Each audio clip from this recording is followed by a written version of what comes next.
The Joe Rogan Experience. I've called Brother Donald Trump a gangster over and over again, and I say that because there's a gangster inside of me. I got to reconquer it every day. So I know gangsters when I see them. And gangster's not a subjective expression; it's an objective condition. If you grabbing a woman's parts, that's gangster. You stealing somebody's oil in another country, that's gangster. Yeah. You lying, saying these people have said that America's garbage, quit lying. That's gangster. They got a critique of America. You did too, in American Carnage in your inauguration. You said, or you're talking about the Full Sisters in Congress saying, well, evil Jews. No, they hadn't said evil Jews. They said evil doings of Israel. Every nation state has done some evil things. Right? If there's a Palestinian state, which I hope there is, they're going to do some evil things. Yes. Every nation state has to be accountable. U.S., Ethiopia, Guatemala, Israel, China, and so forth and so on. And every nation state has been associated with certain forms of barbarism. We know that.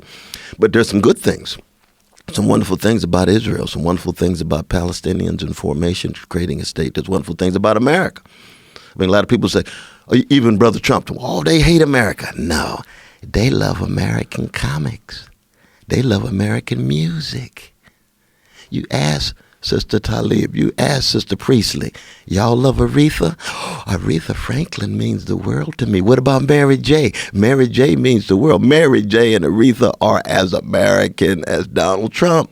Even more in some ways, because they've been here longer. There are people been there 10 generations. Yeah. Donald Trump's grandfather just arrived. His mother, straight from Scotland, Precious Mary Ann. 1930 she arrived, right? And so in that sense, you say, wait, quit lying. Let's just be honest and candid, just like the comics. Let's just be honest and candid and recognize, because what is the definition of comedy?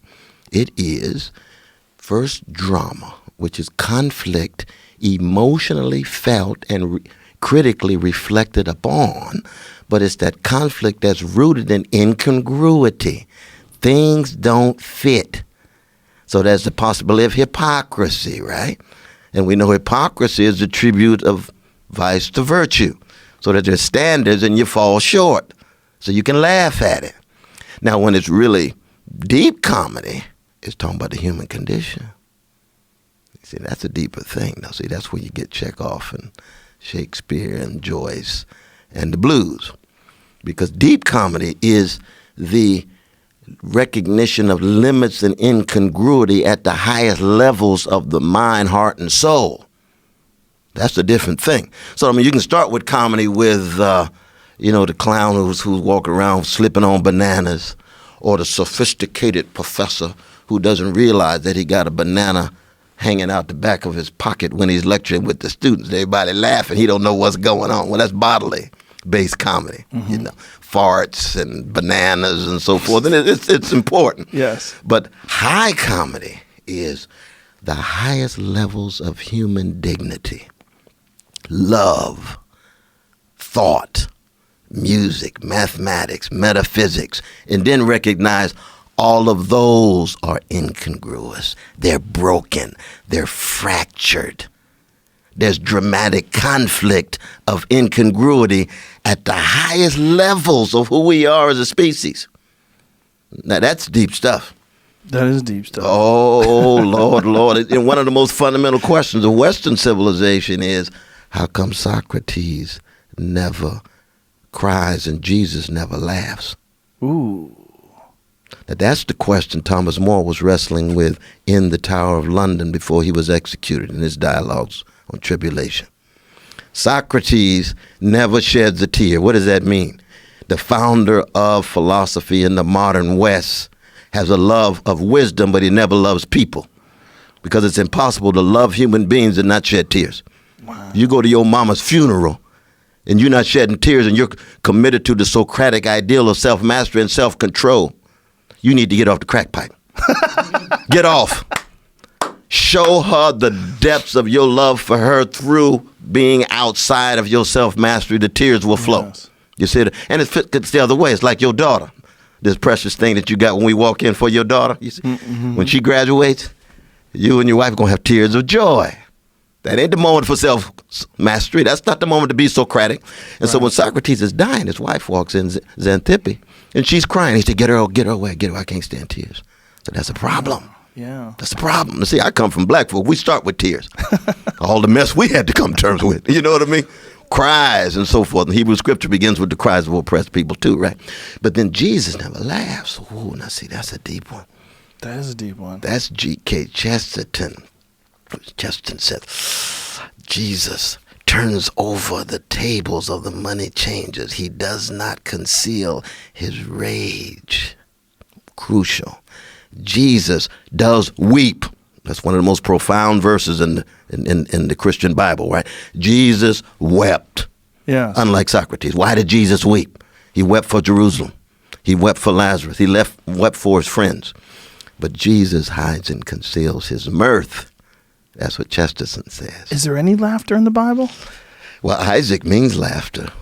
When you think of the joke of an older Sarah giving birth to a young person in her older age and so forth. But it's hard to catch Jesus laughing. None of the synoptic gospels have Jesus laughing. Some people thought they discerned a grin somewhere because he turned wine into water. He probably had a little grin on it. A subtle grin. A little subtle grin, Yeah. Exactly. But you can never get the full scale and variety of the human condition in any one tradition. I think one of the beauties of what you're saying here, one of the beautiful things about what you're saying here is the complexity of human beings. Yeah. And when you're dealing with the situation between these girls that call themselves the Squad and Donald Trump, and you deal with these very simplistic things like these chants of send her back or lock her up or they hate America or, this is simplifying things. Is so attractive to some people and so attractive during political discourse, right? During these times when you're trying to rally up a campaign and get the audience behind you. This is when these simplistic things resonate. But as a human being, we know that things like I don't subscribe to this idea that human beings are good or bad. I think there's go either way. Yeah, I'm sure, like the way Donald Trump loves his family, I'm sure there's love in that guy. I'm sure there is. I mean, he's had some, relations to his mother and his brothers and sisters that were not ones of sheer manipulation and domination. There's no doubt. As a human being, it's important to keep track of his humanity. But at the same time, what happens is the dominant patterns of behavior. This is what worries me about Brother Trump, especially the fact that he's head of the American empire and head of the government. You see, that when you have dominant patterns of behavior that are completely unaccountable. See, for so long, he's been able to get away with things with no accountability at all. Yes. That's what makes him a kind of Peter Pan-like figure. Until he became president. Rich, he grew powerful, yeah. But he hasn't grown up. But even as president, he hasn't grown up. People had thought that he would grow into the office. No, he just hasn't grown up. He's still uniquely tried to manipulate the office position to change to be what he is. That's right. And I think people love that. There's certain people that resonates with them. They think that's so attractive. They love it. Well, I think they love it because it's exciting. Sense that, the first thing that Trump was able to do was to expose the prepackaged commodities that we call politicians. Yes. That he came across as somebody who was just himself. Yes. You see, just gangster that he is. Yeah. And he just tell the truth. Oh, I was a close friend of Hillary's. I've been at the same weddings and so forth, because that's how the elites circulate. Yes. In American empire. But then when they discovered, lo and behold, he's posing himself as some kind of oppositional figure, and yet he's tied to big money, tied to big military. When he gets in, he brings in the old school militarist people. He's still dropping bombs on the 9 countries that have been dropping bombs for the last number of years. Tax cuts sound exactly the same that Mitch and McConnell and others wanted. We thought we had something different here, you see. And it has to do with it's a larger story. We have to be honest about this, that, we live in both a very fragile and precious experiment in democracy, and we live in an empire that is experiencing profound decline, decay, and deterioration. It's simultaneous. See, because from the very beginning, the United States was really, in some ways, much more tied to gold and resources and land. And so this very crucial democratic experiment is predicated on the monstrous crime against indigenous peoples that we've never come to terms with. So you get a lot of neoliberal chatter about America's original sin is slavery. That's a lie. The original sin was we had to decide whether we were going to coexist with indigenous peoples or dominate them. And the decision was, for the most part, genocidal effect in terms of domination. So it's a settler colonial society, a colony of Britain, you see. Then we enslave the Africans who become the basis of our economy. And the vast majority of profits made were actually tied to slavery. That's why so many of the first presidents in America were slaveholders, and the Chief Justice of the Supreme Court was slaveholders and so forth. That doesn't mean that certain democratic practices were not being enacted, but it was enacted for white brothers with property. The white brothers who had no property, they couldn't vote at all. The women, of course, couldn't vote until 1920. So they had domestic households in which they had to find some sense of fulfillment. That's what history of patriarchy and misogyny in part are connected. And then tremendous efforts come to expanding it. And this is why even when Brother Trump talks about socialism, see, he doesn't realize the Pledge of Allegiance was written by Francis Bellamy, who was a socialist. The song American the Beautiful, which is one of the most beautiful songs. Ray Charles sang that song and take you to a different place. I mean, he's seeing things that we can't see, and he's blind. You know what I mean? America the Beautiful. Yes. Elizabeth Lee Bates, socialist, Professor Wellesley. Who was our greatest poet? Walt Whitman. Deep ties to socialism. Who was our greatest philosopher? John Dewey. Democratic socialist his whole life. Helen Keller, deaf, mute, blind, graduate of Radcliffe. Socialist. Reinhold Niebuhr, the greatest Christian thinker of the 20th century. Democratic socialist, moral man in moral society. Martin Luther King Jr., democratic socialist. Ella Baker, democratic socialism is as American as apple pie. But with the communists and the communist threat and the Soviet Union and all of its repression and regimentation and violation of liberties and killing of the kulaks and so forth, in the American mind, socialism becomes associated with communism.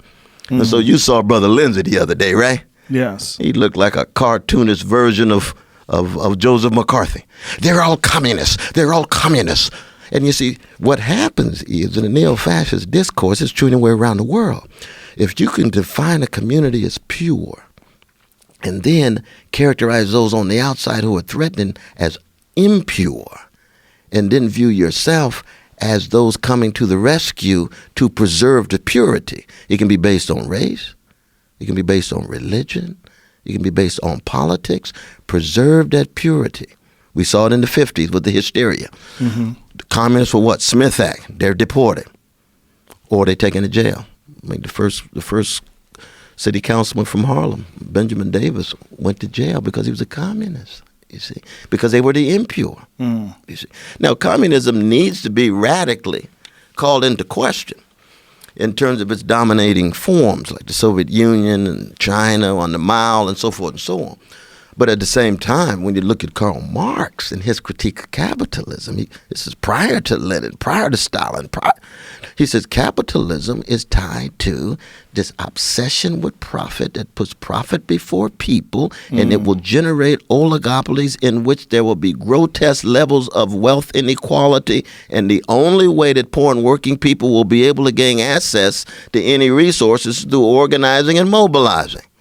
Now, you can accept that Marxist insight without being a Marxist. He's just telling the truth. So do you think that socialism just hasn't been implemented correctly? Is that what you think? Because like the argument has always been, show me a socialist economy or socialist government that ever worked. Right.